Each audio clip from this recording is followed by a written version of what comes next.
Hello, and thank you for joining our industry breakout session, How Corporations Use Research Output, What You Should Know and Why, sponsored by Research Solutions. My name is Sharon Mattern-Budeker, and I'm the Director of Content Management at Research Solutions. Having been a publisher myself for nearly 20 years, I'm keenly aware, as many of us are, the multiple stages of publication, from manuscript to submission all the way to fully published article. Today, we're exploring what happens to research after it's published. How does the research community utilize the output we help to create, and why should this even matter? Before we get going, a little bit of housekeeping. This is a previously recorded session, so if you want to ask a question, please do it in the Q&A function in Pathable, and we will answer you during this session. If you have questions that you would like to email us directly, my email address, as well as the email address of our presenter, Molly Dinnan, will appear at the bottom of the screen during the presentation. So let's get started. So why should this matter to us? Well, Research Solutions is a bridge between publishers and researchers. We facilitate acquisition and management of content for corporate and academic research purposes. We've actually made it our business to streamline researcher workflow for obtaining literature so researchers can concentrate on scientific breakthroughs. So it's our belief that if publishers have a full understanding of how researchers use their content, they can better serve the customers by providing services, formats, or necessary insights for researchers to conduct their tasks at hand. I'd like to introduce you to Molly Dinnan. She's the Senior Librarian at Boston Scientific's Enterprise Information Solutions activities in Minnesota. Since 2018, she's provided technical and business literature search support for all medical device divisions of Boston Scientific. Molly has a master's degree in library information services from the University of Wisconsin-Madison. Prior to joining Boston Scientific, she was the Senior Librarian in General Mills Innovation, Technology, and Quality Division with a focus on research and development of literature search services. Molly will share her background and expertise in the field of corporate research. Welcome, Molly. Thank you so much for joining us today. Thanks, Sharon, and thanks to everyone for attending today. I just want to start with a little bit about the company that I work for, and it'll make sense about knowing with medical devices and what we need to put together for those auditing and reports, that you'll have a better understanding of how the literature is used. So again, Boston Scientific is a medical device company based outside of Boston and Marlborough. We've got about 38,000 employees in over 120 countries. And if we change to the next slide, these are the categories that we operate in with the anatomy. So I wanted to show you that, beginning at the top, neuromodulation, cardiac rhythm management, electrophysiology. These are all divisions that are using devices that are primarily energy-based, and interventional cardiology on down are more minimal therapy devices, and sometimes you can just be in and out of an ambulatory center in a day. And if we think of these kind of devices in the past, that might be a long process, but things are advancing, and we're very excited about our products and our digital sensors that are coming. I'd like to talk a little bit about Enterprise Information Solutions, which is our library within Boston Scientific. So we have 3 librarians focused on database searching and processing. We also do competitor monitoring, and we do monthly reports on clinical literature. And a large piece of what we do is vendor and access management and providing the relationship with vendors. So I'm glad to have established the relationship with Research Solutions. One thing that's really important for you to understand before we talk in depth about how we put these reports together is to know what the clinical evaluation report is. So the European Union has a medical device regulation, and that began in 2017 and was going to launch fairly quickly, and then COVID hit, and it has been pushed back until May. So we've had some time to get that the documentation together and all of the reports that we need to make those up for those new requirements. So if you are a medical device company, you need to have approval and to get something known as a CE mark. And it's a literal mark on the product. If you flip over a product, there's often a stamp where you'll see the CE and the mark, which means you can be confident that device has been approved through a very rigorous process looking at the health and safety of devices. So we've been working very hard in order to get up to speed so we can begin on May 26th of 2021. This is actually a specific device that has just earned the CE mark, and I just wanted to show you one device. This is a neuromodulation device, and these are implants that are planted in the patient's head, but this is the remote that the patient can control himself.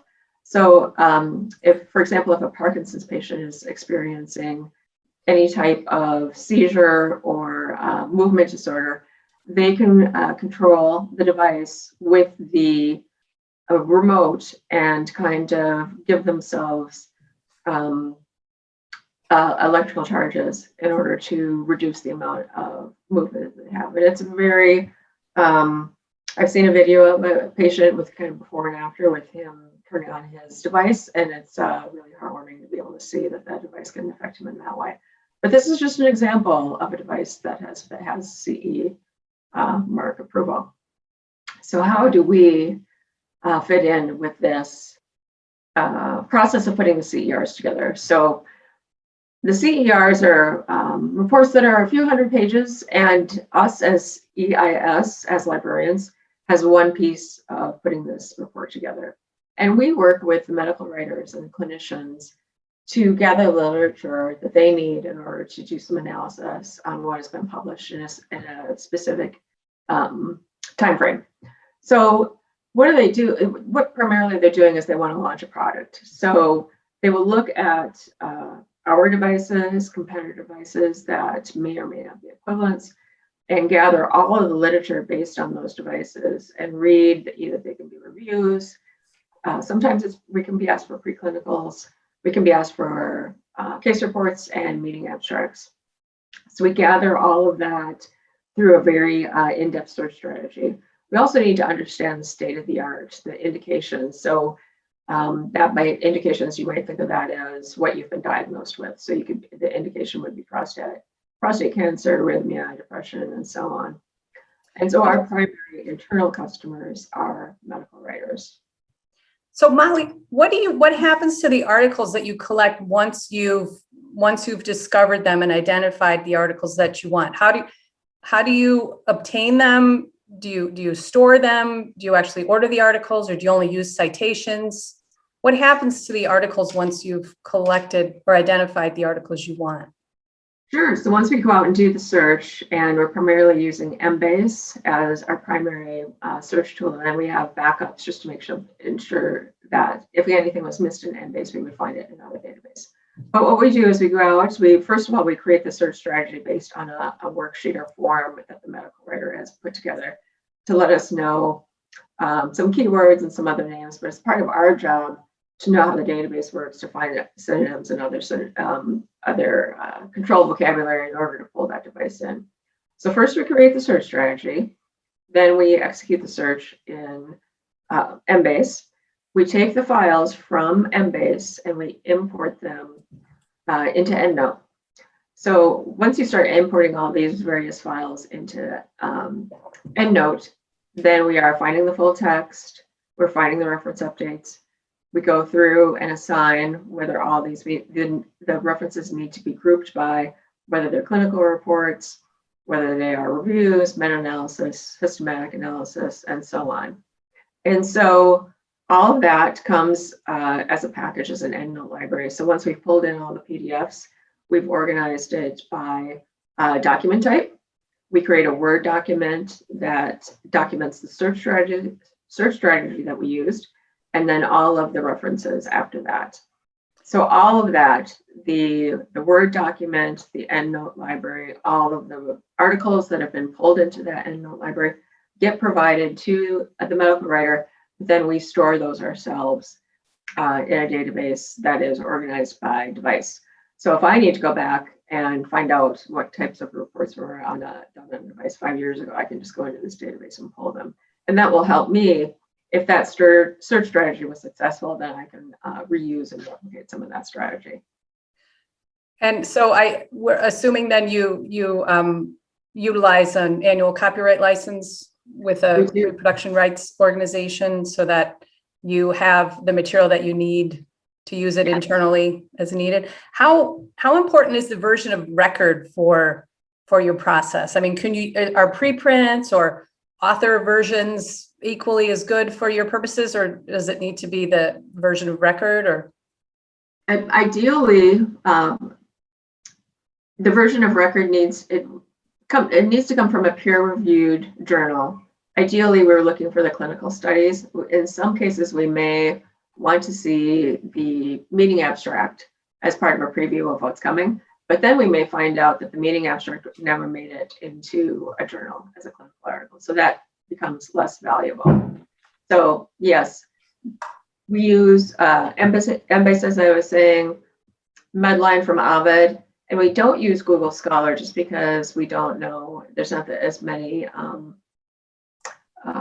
it's not as stringent what gets accepted into Google Scholar, and sometimes it's hard to replicate those searches too. You can do a good job of documenting how you got those searches into or out of Google Scholar, but then you may not be able to replicate it again, which is important when you're trying to get through an audit to show that you can retrieve the same exact search results. okay, so replication is crucial. Now, do you also collect articles and data on competitors' products, or are you mainly compiling data of your own medical devices? We're also compiling it from the competitors as well. So they are often a clinical study will be one device versus another. And so you would think that those devices would be equivalent. So I may have several studies that have both our product and a competitor product in it. And I may have clinical studies that have two competitors without our product being involved in the clinical study as well. So I'm collecting all of that. And if they are related, they all go into that same report. But I'm sure we are reusing those same articles over and over again for all of the different devices that we have. I'll talk a little bit about exporting into the reference manager. So we're creating like text files from Embase and from Ovid, and they're pulling those into EndNote. You may be using different reference managers. But then what we're doing is we're finding the updates, we're pulling in the PDFs. And we're often finding that those PDFs are sometimes missing. So then we have to go out to a tool like ScienceDirect, where we know we have our subscriptions, and then we manually pull those in. So that's one of those areas that takes a lot of time. But there are some other manual things that come up. We have to assign document types, meaning, are we sure that if a case report and a review are in one article, we primarily say that that's a case report. So it's a little bit of assigning document types. And I'm going to go back one slide.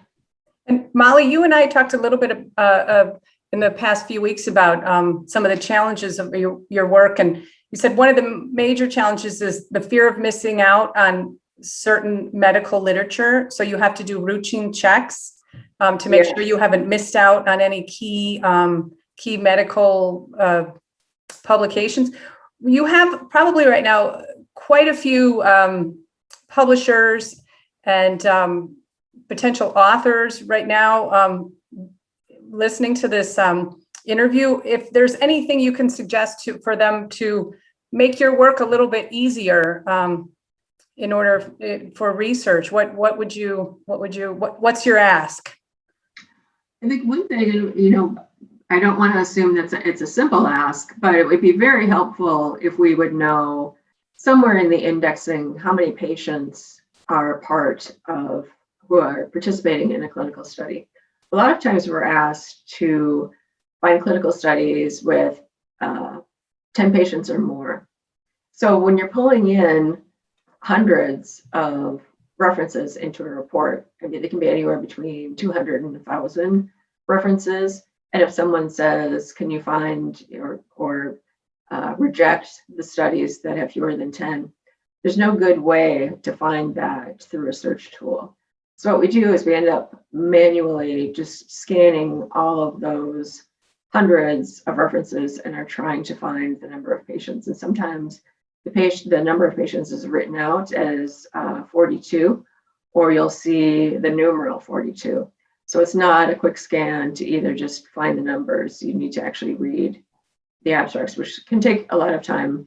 And just because the workload is heavy with how many more requests we were getting because of this change with the EU medical device requirements, we've really had to step up a lot of work. Okay, so just to clarify, these are clinical trials that you're scanning? Yes. So I'm just, stream of consciousness here. I suppose if a publisher would put in the metadata, have a metadata tag for the number of patients that participated in the clinical trial, or in the keywords listed the number of patients, that would be extremely helpful to medical device companies in sifting through all of the research output. That's what I'm hearing. Yeah. Great. And even if they didn't want to put the exact number of patients, they could do, greater than 10, greater than 50, greater than 100. Any change would be wonderful for that. Okay, great. I'm going to advance the slide. And these are, it looks like, if you want to, other reports that you analyze for your. Yes, so including this clinical evaluation report, we do post-market surveillance. So that means we want to know, starting after that report was done, what else is being published. So there's a cutoff date for these reports, and then articles continue to be published.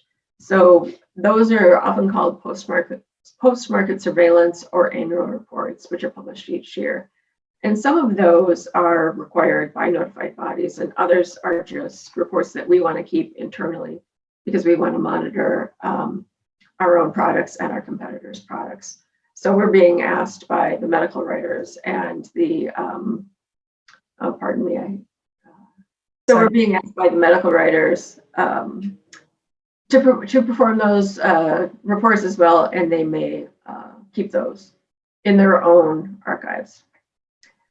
So the other things that we need to do is there's something called a CE mark renewal. So every few years, you've gone through the process of, you did your initial CE report, and that was submitted as part of the new product.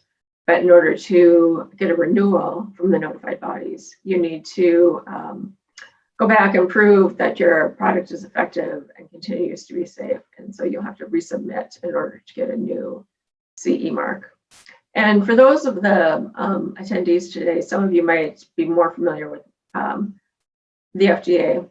And so the FDA also does a medical device regulations, has medical device regulations, and that's known as the 510K. So you may see that designation if you were ever researching for a family member who needs a pacemaker, or you may just see that in the general lit. I see a lot of times that New York Times, Wall Street Journal, others will pick up on a press report of a 510K if a company has just earned a 510K. So that means that the whole world is really changing in this area. So we are so focused on the CE MDR because that's first. They have the deadline coming up in May. Yeah, I think the deadline is the day that this recording is airing, May 26th. Oh, okay. From the documentation you gave me. So yeah, great. That's wonderful. It should be exciting for us to feel like we can do some noisemakers and balloons and let that deadline. So that's great. Thank you so much for your time today, Molly. I know I've learned so much, and I hope all of our audience has been able to have a few takeaways so that they gain an insight of what actually happens once articles are published and they leave the publishing house, how they contribute to the advancement of science and for breakthroughs in therapies and medical devices that serve all of us. So thank you very much for your time today, Molly. Thank you. Happy to present.